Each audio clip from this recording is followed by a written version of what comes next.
Ini yang record siapa ya? Saya recording juga kayaknya.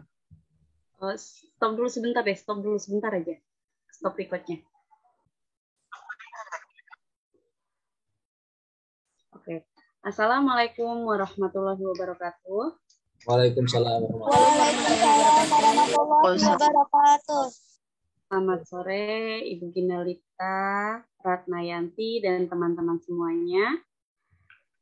Terima kasih kami ucapkan kepada Ibu Ginalita Ratnayanti sebagai dosen pengampu pendidikan IPS SD yang telah memberikan kesempatan kepada kami kelompok 1 untuk mempresentasikan tentang karakteristik siswa SD. Perkenalkan, kami dari kelompok 1, saya sendiri Neti Maria Elisdiana, lalu ada rekan saya yaitu Kak Muhammad Fahri dan Kak Siti Nur Ismawandari. Silahkan Pak Fahri tolong di share screen. Oke, pada kesempatan kali ini kami akan menjelaskan mengenai karakteristik siswa SD. Nah, di mana penjelasan yang akan kami bahas pada sore hari ini. Next, Pak Fahri.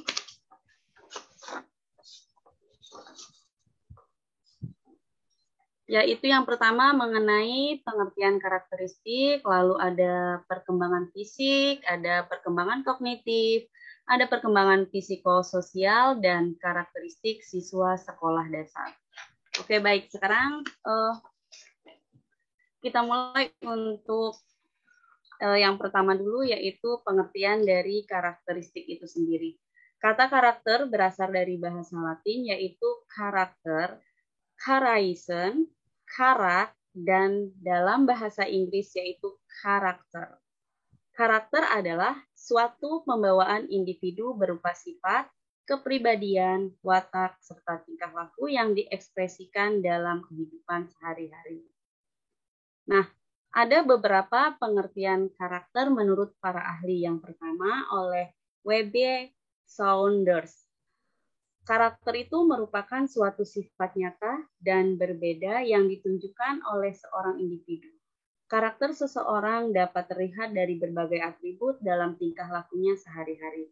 Lalu menurut Al Wilson, karakter itu merupakan suatu penggambaran tingkah laku yang dilakukan dengan memperlihatkan dan menonjolkan nilai-nilai, yaitu benar, salah, baik, buruk, secara implisit maupun eksplisit. Next, Pak Fahri. Nah, sedangkan menurut John Maxwell, pengertian karakter sendiri jauh lebih baik dibandingkan dengan sekadar perkataan. Lebih lanjut, Maxwell mengatakan karakter adalah suatu pilihan yang dapat menentukan tingkat kesuksesan seseorang. Dan menurut Suyatno pada tahun 2010, karakter adalah cara berpikir dan berperilaku yang menjadi ciri khas tiap individu untuk hidup bekerja sama, baik dalam lingkungan keluarga, masyarakat, bangsa, dan negara. Adapun pengertian karakter menurut KKBI adalah mempunyai sifat khas sesuai dengan perwakilan tertentu. Nah, dari pemaparan di atas dapat disimpulkan bahwa karakter siswa SD adalah sifat khas baik secara fisik, kognitif, psikososial, watak, dan tingkah laku dari siswa sekolah dasar yang dimulai umur 7 tahun sampai dengan 12 tahun. Untuk selanjutnya, perkembangan fisik akan dipaparkan oleh Kak Isma. Silakan Kak Isma. Baik, terima kasih Kak Neti. Di sini saya ingin memaparkan tentang perkembangan fisik. Perkembangan fisik anak usia 6 tahun akan mengalami gigi susu yang lepas dan ompong hingga gigi permanennya tumbuh. Untuk pertumbuhan tinggi badan, anak akan mengalami peningkatan hingga 8 cm. Lalu untuk pertumbuhan berat badan yang normal, anak akan mengalami peningkatan hingga 2,3 kg. Perkembangan fisik anak usia 7 tahun. Anak pada usia ini terlihat lebih kurus dan janggung daripada sebelumnya. Di samping itu, anak akan bergerak lebih aktif. Hal ini menyebabkan anak menjadi lebih cepat lelah. Bahkan anak usia 7 tahun membutuhkan waktu untuk tidur sebanyak 11 jam dari sehari. Oleh sebab itu, tak heran jika anak menjadi terlihat lebih kurus dibandingkan usia sebelumnya. Anak-anak mengalami pertambahan tinggi pada hingga 5-7,5 cm. Tak hanya itu, perkembangan fisik anak di usia 7 tahun juga bisa ditandai dengan peningkatan berat badan yang cenderung lebih cepat. Sementara pada usia 7 tahun, gigi permanen anak satu persatu mulai tumbuh sebagai pengganti gigi susu. Next, Pak Ari. Perkembangan fisik usia 8 tahun. Perkembangan fisik anak usia 8 tahun ditujukan dengan ukuran tubuhnya yang sudah tidak terlihat seperti anak-anak, melainkan beranjak remaja. Meski begitu, anak usia 8 tahun masih belum saatnya mengalami pubertas. Di usia 8 tahun, anak akan mengalami perkembangan tubuh berupa kenaikan berat badan 2-3 kg. Sedangkan tinggi badan anak akan mengalami peningkatan hingga 7,5 cm. Namun hal ini sebenarnya bisa berbeda-beda pada tiap-tiap anak. Biasanya anak usia 8 tahun sudah mulai memperhatikan tinggi dan berat badannya sendiri. Perkembangan fisik anak usia 9 tahun. Memasuki usia 9 tahun, perkembangan fisik anak perempuan lebih kentara dibandingkan pertumbuhan fisik anak laki-laki. Hal ini bisa ditandai dengan peningkatan tinggi dan berat badan yang lebih pesat terjadi pada perempuan dibandingkan pada anak laki-laki. Tanda-tanda puber juga mulai dialami oleh anak di usia 9 tahun. Salah satunya adalah pertumbuhan organ seksual seperti pertumbuhan payudara pada anak perempuan dan pertumbuhan penis serta testis pada anak laki-laki. Masih sama dengan usia-usia sebelumnya, anak usia 9 tahun akan mengalami pergantian gigi susu menjadi gigi permanen. Next, Pak Hari. Perkembangan fisik anak usia 10 tahun. Di sini ditandai anak perempuan memiliki laju perkembangan fisik yang lebih cepat jika dibandingkan dengan anak laki-laki. Bahkan anak perempuan di usia 10 tahun mungkin rata-rata akan lebih tinggi dibandingkan anak laki-laki pada usia yang sama. Namun anak laki-laki yang berusia 10 tahun sudah mulai menunjukkan tanda awal pubertas meski tidak semuanya. Umumnya pada anak usia 10 tahun, anak akan tampak menjadi lebih energik dan bersemangat karena kondisi fisik yang kuat dan bugar. Akhir kelas 4 pada umumnya anak perempuan mulai mengalami masa lonjakan pertumbuhan, dengan lengan dan kaki mulai tumbuh cepat. Perkembangan fisik anak usia 11 tahun. Saat usia anak 11 tahun, ia akan mengalami perubahan pesat pada fisiknya. Hal ini termasuk pada peningkatan lemak di dalam tubuh sehingga berat badan akan bertambah. Khususnya pada anak perempuan, di samping itu, anak perempuan yang berusia 11 tahun akan mulai mengalami pertumbuhan payudara, rambut kemaluan, dan rambut ketiak. Pinggul anak perempuan juga mulai membesar, begitu pula dengan kulit dan rambutnya yang akan semakin terlihat berminyak. Kemungkinan anak perempuan mengalami menstruasi pertama pada usia ini. Akan tetapi tidak semua anak perempuan akan mengalami menstruasi pada usia ini. Next, Pak Fari.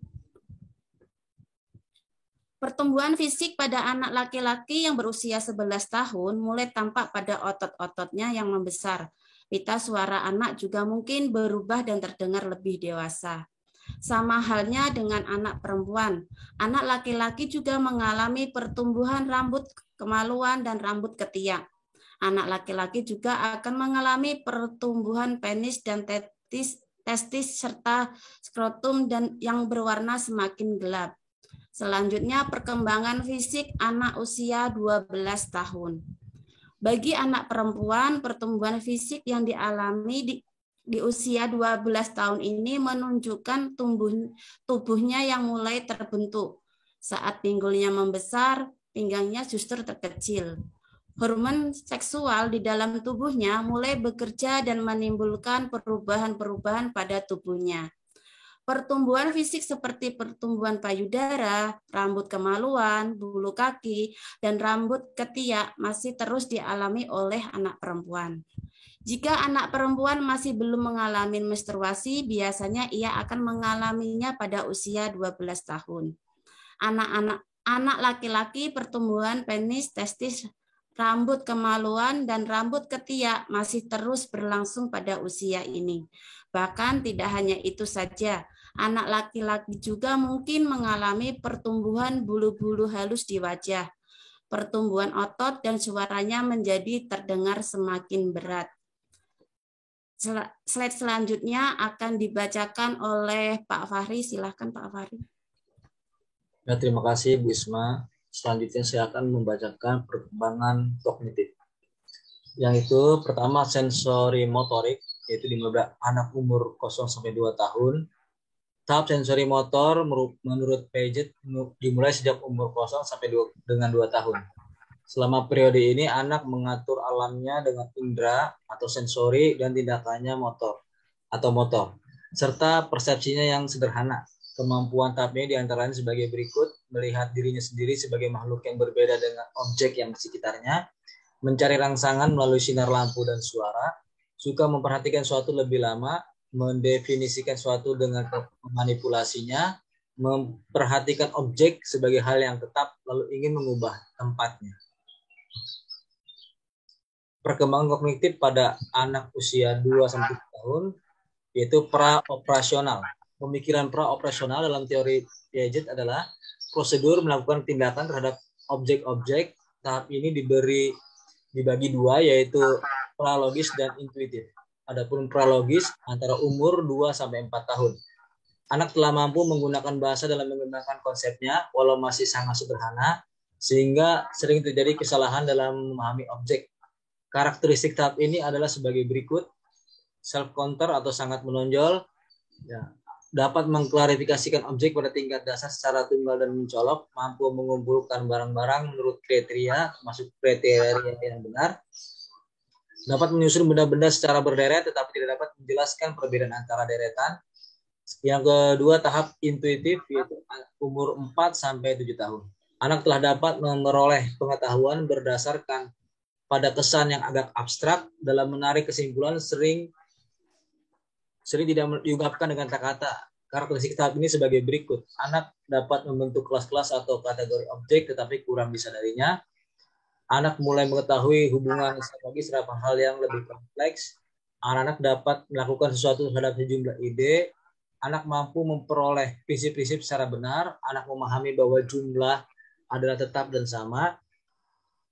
Juga mampu objek itu dikelompokkan dengan yang berbeda.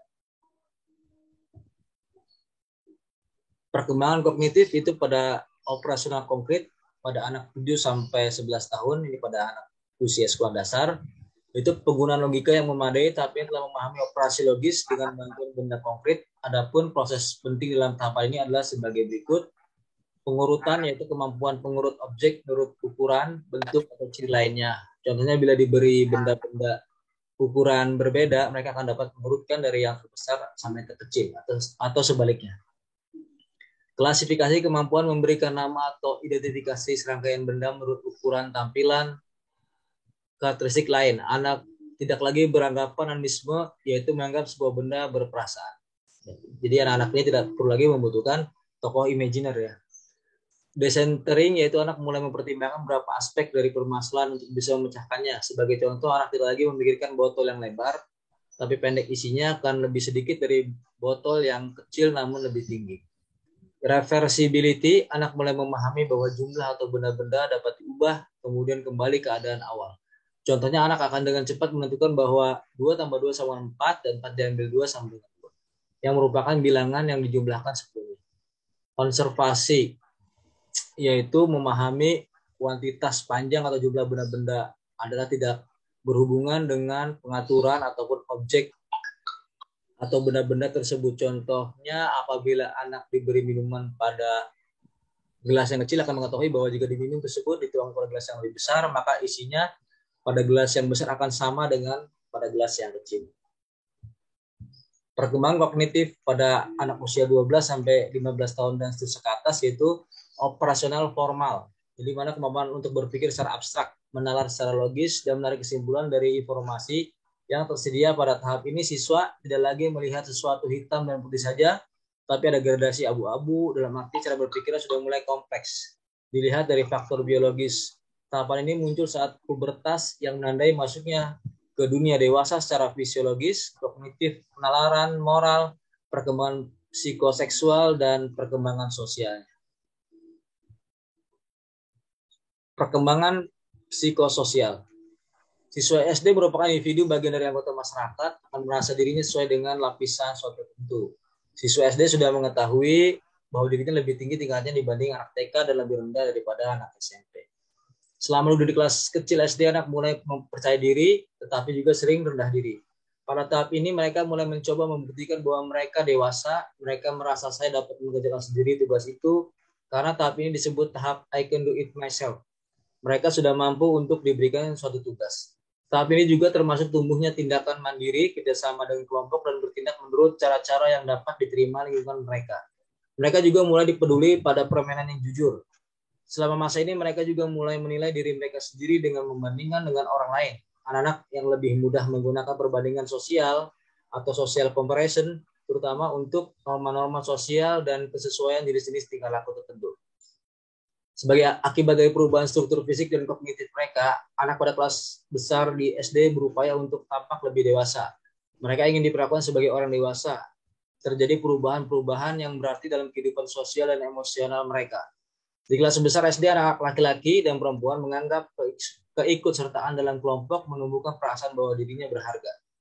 Mulai muncul perkembangan identitas remaja adalah reflektivitas, yaitu kecenderungan untuk berpikir tentang apa yang sedang berkecamuk dalam benak mereka sendiri dan mengkaji diri sendiri. Mereka juga mulai menyadari bahwa ada perbedaan antara apa yang mereka pikirkan dan mereka rasakan serta bagaimana mereka berperilaku.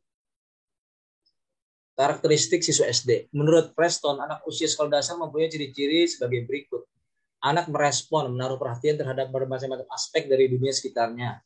Anak secara spontan menaruh perhatian terhadap kejadian peristiwa, benda-benda yang ada di sekitarnya. Mereka memiliki minat yang luas dan tersebar di sekitar lingkungannya. Anak adalah seorang penyelidik. Anak memiliki dorongan untuk menyelidiki dan menemukan sendiri hal-hal yang mereka ingin ketahui. Anak-anak ingin berbuat. Ciri khas anak adalah selalu ingin berbuat sesuatu, mereka ingin aktif, belajar, dan berbuat. Anak mempunyai minat yang kuat terhadap hal-hal yang kecil atau terperinci yang seringkali kurang penting atau bermakna. Anak kaya akan imajinasi, dorongan ini dapat dikembangkan dalam pengalaman seni yang dilaksanakan dalam pembelajaran IPS, sehingga dapat memahami orang-orang di sekitarnya. Misalnya pula dapat dikembangkan dengan merumuskan hipotesis dan memecahkan masalah. Berkaitan dengan atmosfer di sekolah, karakteristik sekolah dasar dibagi dua secara yaitu karakteristik pada masa kelas rendah atau kelas 1, 2, dan 3, ada hubungan kuat antara keadaan jasmani dan prestasi di sekolah. Suka memuji diri sendiri, apabila tidak dapat menyelesaikan suatu hal itu dianggapnya tidak penting, suka membandingkan dirinya dengan anak lain dalam hal menguntungkan dirinya, suka meremehkan orang lain. Karakteristik pada masa kelas tinggi, 4, 5, dan 6, perhatiannya tertuju pada kehidupan praktis sehari-hari, ingin tahu, ingin belajar, dan realistis. Timbul minat pada pelajaran-pelajaran khusus. Anak memandang nilai sebagai ukuran yang tepat mengenai prestasi belajarnya di sekolah. Selanjutnya akan dibacakan oleh Kak Neti kesimpulannya. Nah, kesimpulan dari pemaparan kami pada siang hari ini adalah karakteristik siswa SD adalah sifat khas baik secara fisik, kognitif, psikososial, watak, dan tingkah laku dari siswa sekolah dasar yang dimulai umur 7 tahun sampai dengan 12 tahun. Dalam memahami karakteristik siswa SD dengan memperhatikan perkembangan fisik, kognitif, juga psikososial dari anak tersebut. Pada pendidikan sekolah dasar siswa dibagi dalam 2 kategori, yaitu siswa kelas rendah dan siswa kelas tinggi yang tadi sudah dijelaskan ya. Dengan memahami karakteristik siswa SD dengan baik, maka guru dapat memberi metode media pembelajaran yang tepat sesuai materi ajar sehingga diharapkan mendapatkan hasil belajar yang maksimal. Sekian pemaparan dari kelompok kami. Sekarang kami membuka sesi tanya jawab. Nah, untuk sesi tanya jawab ini karena waktunya terbatas, jadi kami hanya membuka 3 penanya terlebih dahulu ya, teman-teman ya. Silahkan bagi teman-teman yang ingin bertanya, kami persilahkan. Saya mau bertanya Kak Neti.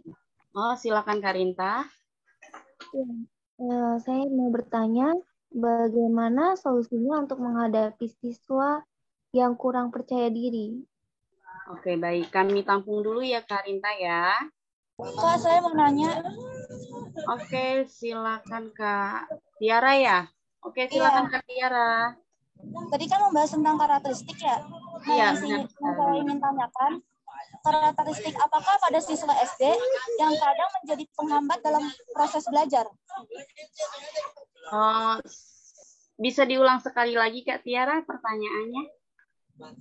Karakteristik apakah pada siswa SD yang kadang menjadi penghambat dalam proses belajar? Oke, baik. Terima kasih. Kami tampung dulu ya Kak Tiara. Oke, satu penanya lagi silakan. Iya, Bu. Aku, Bu. Oke, Ica. silakan Kak Ica. Pertanyaannya, manfaat apa sih yang paling dirasakan oleh seorang guru jika guru tersebut itu memahami karakteristik siswanya? Oke, baik. Terima kasih untuk Kak Rinta, Kak Tiara tadi sama Kak Ica atas pertanyaannya. Oke, mungkin Pak Fahri atau Kak Isma terlebih dahulu yang akan menjawab atau saya dulu, bagaimana teman-teman? Kak Fahri, Bu Isma. Aku dulu atau Kak Isma dulu? Boleh, coba saya ingin menjawab pertanyaan dari Kak Tiara, Kak Neti ya. Iya, tadi Kak Tiara bertanya karakteristik apakah pada siswa SD yang kadang menjadi penghambat dalam proses belajar, begitu ya Kak Tiara ya? Betul, Bu. Ya, baik di sini dalam masa pertumbuhan siswa sekolah dasar itu kan sudah mulai tumbuh rasa percaya diri atau sebaliknya atau siswa itu merasa tidak percaya diri. Tetapi bagi siswa yang kurang percaya diri inilah yang akan mengalami kendala karena masih kebanyakan mereka sedikit pendiam dan sedikit tertutup.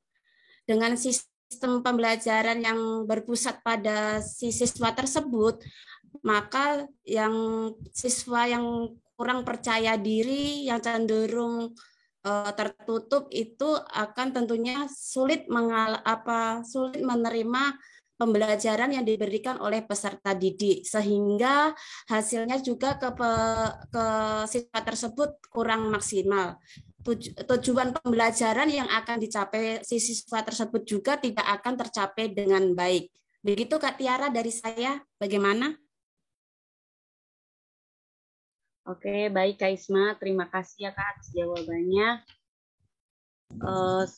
Itu tadi jawaban dari Kak Isma atas pertanyaan Kak Tiara ya mengenai karakteristik apakah pada siswa SD yang kadang menjadi penghambat dalam proses belajar, seperti itu ya kalau nggak salah ya Kak Tiara ya. Tes suara Kak Tiara? Ya, betul, Bu. Oke. Baik, sekarang. Iya, betul, Bu. Oke. Bagaimana Pak Fahri? Apakah saya dulu atau Pak Fahri dulu yang akan menjawab pertanyaan dari Kak Ica atau Kak Rinta? Boleh saya dulu, Kak Neti.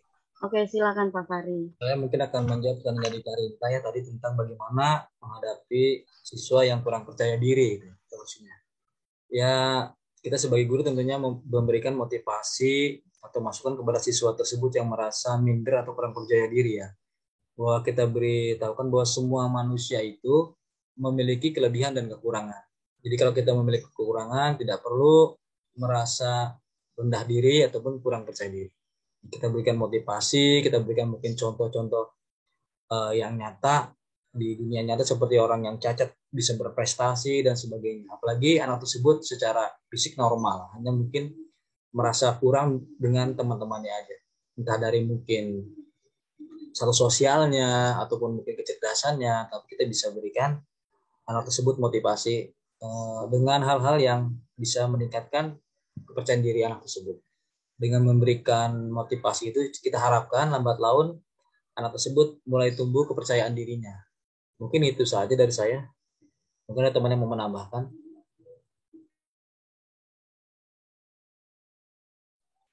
Oke, baik Pak Fahri. Terima kasih atas jawabannya Pak Fahri. Oke, baik. Sekarang saya akan menjawab pertanyaan dari Kak Ica. Manfaat yang paling dapat dirasakan bagi seorang guru bila memahami karakteristik siswa SD.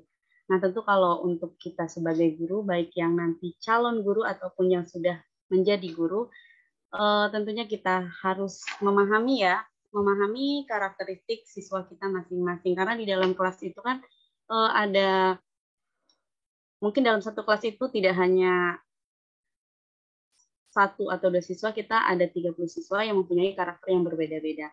Ya tentunya itu kalau misalnya kita sebagai guru tidak memahami karakter siswa, kita akan kesulitan dalam memberikan pelajaran. Nah, bila kita memahami karakter siswa kita atau peserta didik kita dengan baik, maka kita sebagai guru, kita bisa memberikan media apa yang cocok untuk kita gunakan saat pembelajaran. Nah, seperti metodenya seperti apa, lalu kita akan gunakan cara belajar seperti apa. Nah, kita lakukan pendekatan seperti itu ya. Lalu apabila kita ada kendala dalam belajar, biasanya kalau kita sudah tahu karakter siswa kita dalam kelas, pastinya kita akan mudah menemukan solusi-solusinya. Nah, dari saya seperti itu sih, Kak Ica. Jadi, untuk kita sebagai guru dan nantinya calon guru tentu sangat bermanfaat sekali ya dalam kita memahami karakter peserta didik kita. Yang utama itu dulu dalam saat mungkin di awal-awal tahun kita belajar, kita yang harus kita lihat dulu itu adalah karakter siswa kita terlebih dahulu. Baru kita akan tentukan metode belajar apa yang akan kita gunakan, lalu sistemnya seperti apa nanti kita belajarnya agar tujuan belajar kita berhasil. Seperti itu ya teman-teman. Kak Ica, itu jawaban dari saya. Mungkin Kak Isma dan Pak Fahri ingin menambahkan, silakan.